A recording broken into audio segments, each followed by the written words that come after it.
A comienzos de la década del 80 se produjo un heroico rescate artístico de la imagen pictórica, que fue recibido con fervor por un público habituado a la aridez iconográfica del arte conceptual imperante en los años 70. Fue un regreso a la pintura en un momento donde se consolidaron las imágenes de la transvanguardia italiana y de la nueva imagen norteamericana que restituyeron el producto artístico de la pintura. Un grupo de jóvenes artistas había comenzado a exhibir sus trabajos en departamentos de amigos, en discotecas, en edificios semiabandonados, en barrios periféricos y sobre todo en las paredes de toda la ciudad, a manera de graffiti.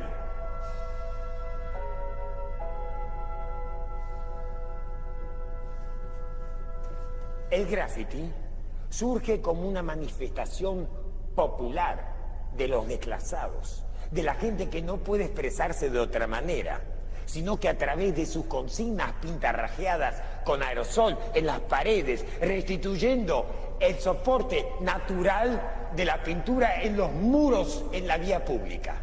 Esto se extendió a vagones de trenes y subtes. Los jóvenes artistas norteamericanos que no tenían acceso a galerías de arte nacionales, ya que había muy pocos coleccionistas interesados en sus obras, adoptaron este nuevo sistema del arte que fue abriendo las puertas del establishment artístico y se produjo una inesperada invasión de energía que se apoderó de Nueva York. Finalmente comenzó a emerger esta nueva pintura ecléctica con fuertes connotaciones urbanas. Los coleccionistas respondieron de inmediato al mercado del arte. El mercado del arte volvía a tener una época dorada con los representantes de la transvanguardia italiana: Cucchi, Clemente, Paladino, Tia y De María. La pintura salvaje alemana, por otro lado, Kiefer, Middendorf y Bas, y la nueva imagen norteamericana, Schnabel, David Sell y Ross Bleckner. Dentro de esta nueva imagen surge un artista cuya tormentosa existencia es el paradigma del vértigo del arte de esta década, pero que al mismo tiempo encarna el mito del pintor que se siente víctima de una sociedad que pretende neutralizarlo, desestabilizando el potencial artístico dependiente de la mecanización, robotización, estandarización de una sociedad despiadada que atenta contra la individualidad del artista, creando la estandarización en los consumos a gran escala. Este artista es Jean-Michel Basquiat.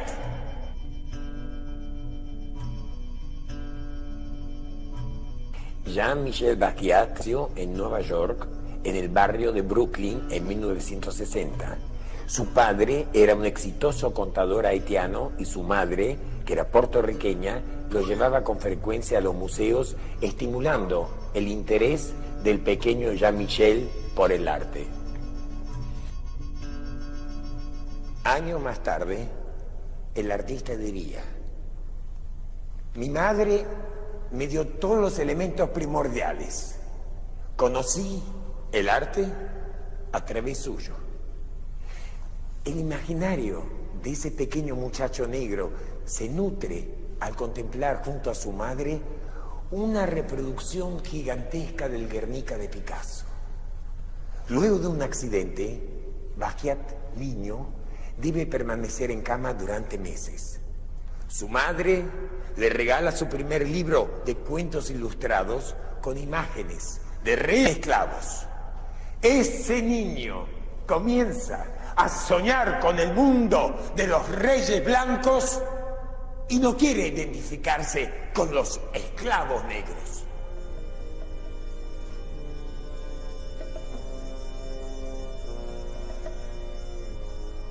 A partir de ese momento, su sueño permanente es la idea de la corona. Esa corona que es el emblema de quienes nacen con título nobiliario.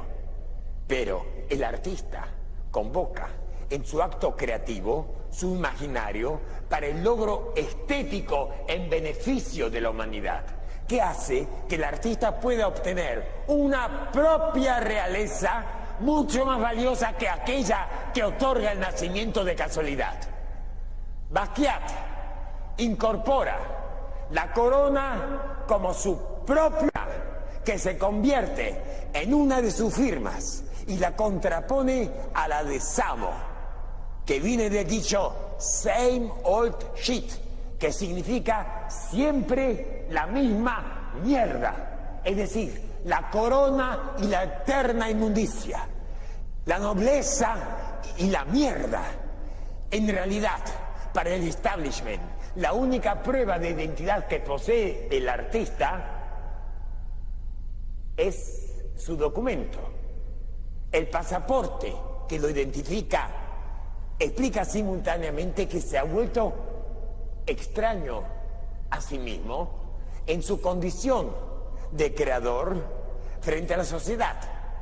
En el universo de los sueños y los deseos en Basquiat no hay lugar para una interpretación vulgar. No, señor. Ninguna interpretación cotidiana que pueda interpretar el establishment sobre los deseos y los grandes sueños de Basquiat. El documento de identidad está exactamente ahí, en los sueños y no en el pasaporte del establishment.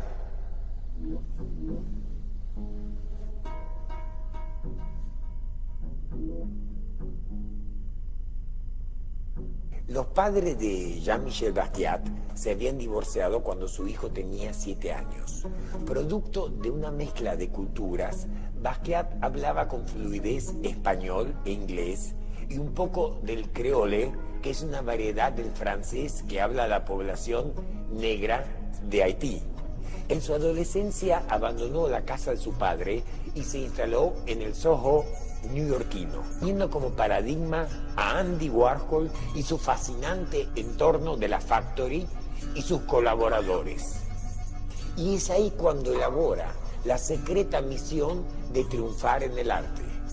Hacia fines de la década del 70, Basquiat comenzó a cubrir las paredes de los edificios neoyorquinos desde Brooklyn hasta Manhattan con grafitis de frases epigramáticas que hacían referencia a la hipocresía y el consumismo desenfrenado de la sociedad norteamericana. Basquiat provenía de una familia de clase media de la que se alejó en búsqueda de su propio destino, queriendo superar las limitaciones familiares de raza y de clase dentro de un esquema social dominada por los blancos. Tuvo que sufrir la indigencia y la marginalidad, deambulando en un estado bancarrota por la casa de sus amigos para poder dormir, inclusive durmiendo en una caja de cartón, vendiendo él mismo baratijas en la calle y remeras pintadas a mano. En 1981 obtiene su primer reconocimiento al participar junto al fabuloso Robert Mapplethorpe, al genial Andy Warhol, a Kenny Scharf y Keith Haring en una muestra alternativa llamada New York New Wave en la galería PC1 de Long Island.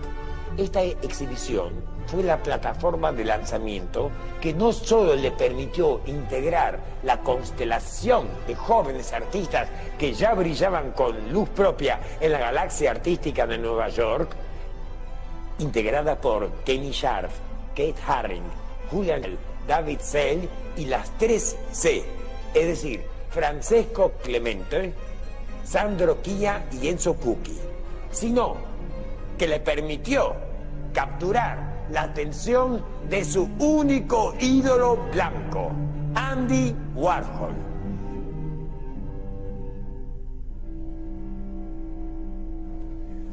Andy Warhol, quien lo entrevistó para su revista Interview, le preguntó cuál era el tema de sus pinturas. La respuesta de Basquiat no se hizo esperar, fue inmediata. Su contestación estaba llena de orgullo, de ilusión y de una extraordinaria fuerza creativa entre la tragedia, el pathos de su vida y de su obra. Mis temas son la realeza, el heroísmo en las calles. Basquiat, en realidad, no pertenece a ninguna vanguardia, ni a ninguna utopía artística.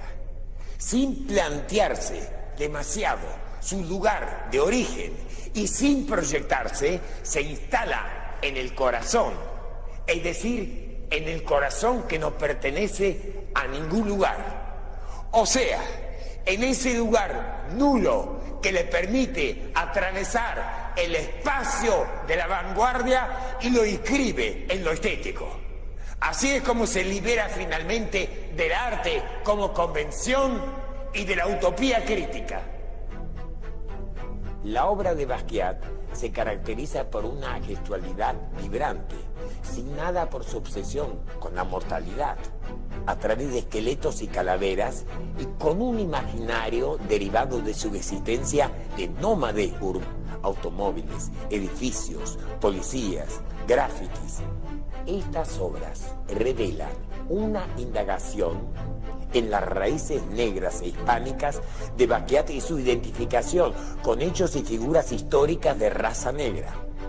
En una serie de obras sobre tela titulada Famosos atletas negros, Basquiat emprende la canonización pictórica de los arquetipos de la negritud que llegaron a triunfar como deportistas. Cassius Clay, Jack Johnson y Sugar Ray Robinson. Por otra parte, Basquiat incorpora una multiplicidad de referencias que van desde la cultura africana, azteca, egipcia, griega y romana, hasta la apropiación directa de imágenes tomadas de obras de Manet, de Rodin, Matisse, Ingres y Leonardo da Vinci.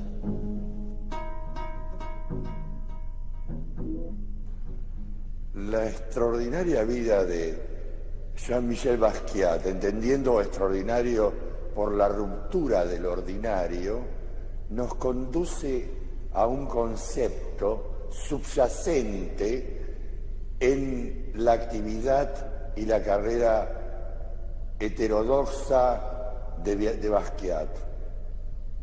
El concepto al que apuntaba la operación Basquiat habría que conectarlo con una posibilidad del éxito. Sin embargo, el éxito no se presenta en esa rotundez que todos creen ver en los artistas un poco influenciados por los divos estilo Hollywood.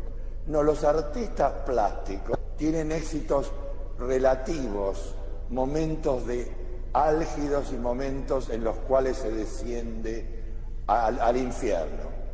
De repente, frente a este cuadro aparecen referentes paradigmáticos, los músicos, por ejemplo, a quienes Basquiat amaba profundamente.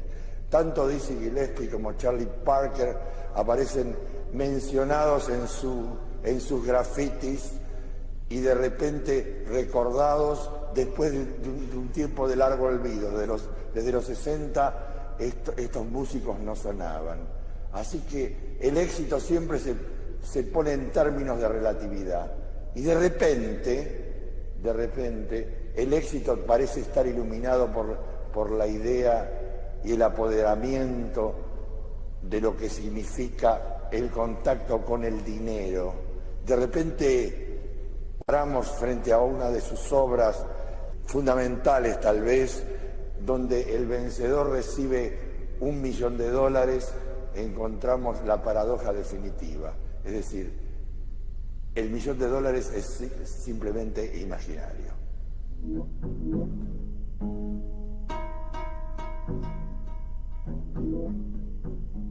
El encuentro con Warhol fue determinante en la vida de Basquiat. Todo comenzó en 1984 con un proyecto de colaboración entre Andy Warhol y Basquiat. A posteriori, estos realizaron obras en forma conjunto. El estímulo fue recíproco. Por primera vez en 20 años, Warhol volvió a pintar en el sentido tradicional del término, llevando a cabo imágenes pictóricas no mediante la serialización mecanizada, sino trabajando con sus propias manos.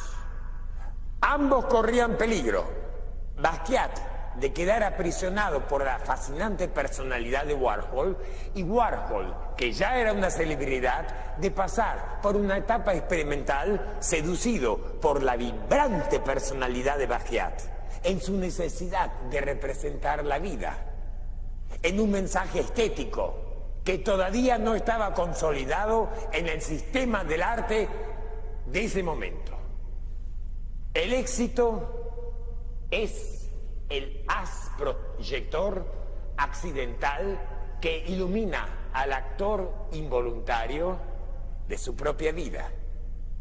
El éxito es el aura de una existencia concebida como anécdota excepcional, convertida en una situación extraordinaria por una vida singular. El talento de ambos y la mutua admiración los unía, pero su relación se tornaba difícil. Warhol intentaba alejarlo de las drogas a las que Basquiat se había hecho adicto, y los efectos y reacciones que traía aparejado este consumo desembocaban en Basquiat en reacciones impredecibles, en una provocadora excentricidad. Basquiat, por ejemplo, se ponía los mejores trajes de Armani para pintar y regalaba billetes de $100 de aquel momento a los mendigos en la calle, lo cual exasperaba a Warhol.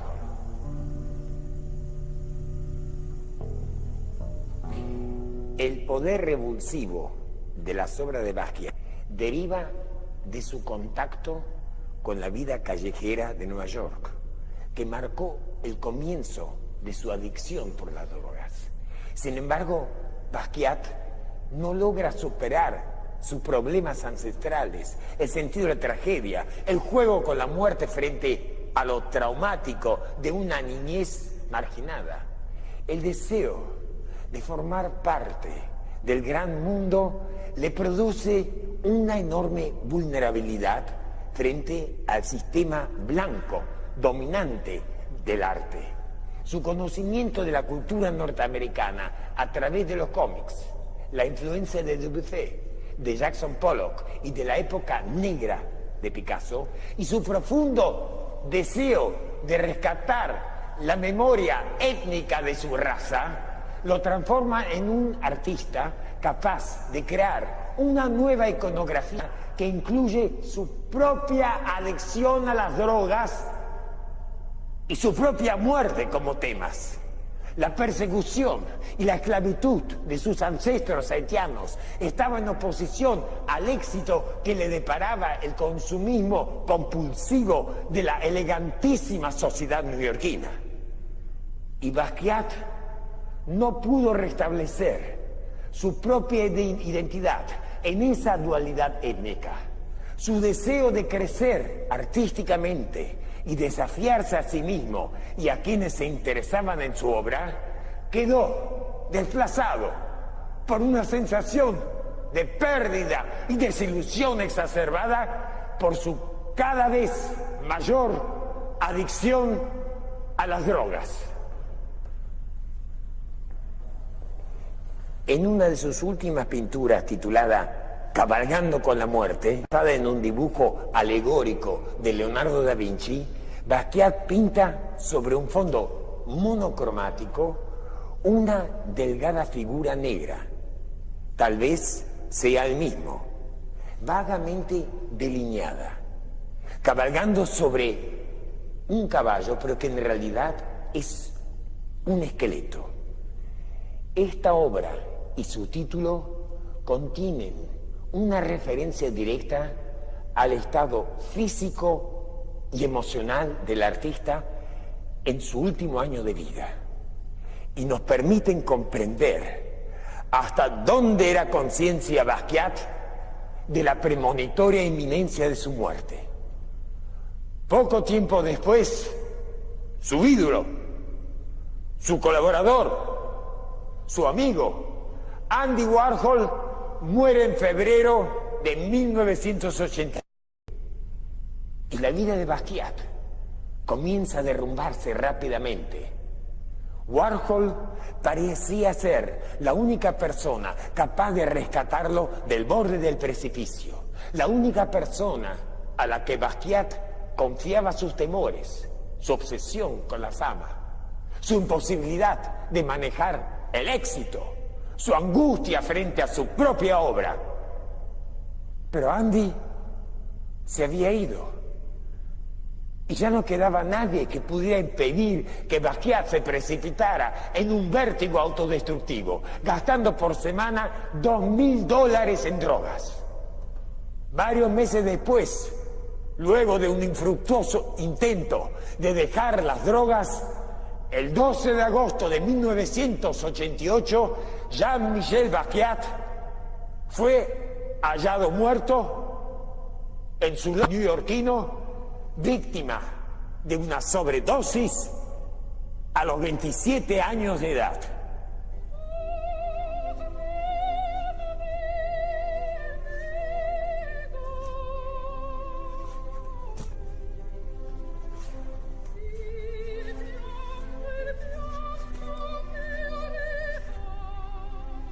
La vida y la muerte de Jean-Michel Basquiat es la de un artista marginado por el progreso homogeneizado de la historia del arte.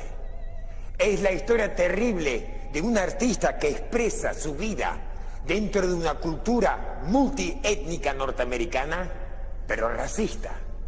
En un momento en que surge una afrolatinización producto de las nuevas inmigraciones a los Estados Unidos. En Basquiat encontramos el raro fenómeno de un artista que pone en evidencia la superación de sí mismo y de su origen, transformando los factores negativos en un contexto donde todas estas contradicciones convergen hacia la consolidación de una obra única, donde el arte se funde descarnadamente en la cultura negra, oprimida por una ciudad cosmopolita donde no hay antecedentes de un margen celebratorio dentro del arte blanco para un artista negro. En un reportaje le preguntaron a Basquiat cuál era su mayor deseo y él respondió: mi mayor deseo es que luego del éxito de una muestra de mis obras pueda salir a la calle para taxi, que el taxi se detenga y que no huya de mí en una fuga desaprensiva. La vida le dio a Jean-Michel Basquiat, a este joven artista negro que soñaba con los reyes blancos, una eterna corona de rey por primera vez en la historia del arte y de la estética, dominada por una sociedad de raza blanca.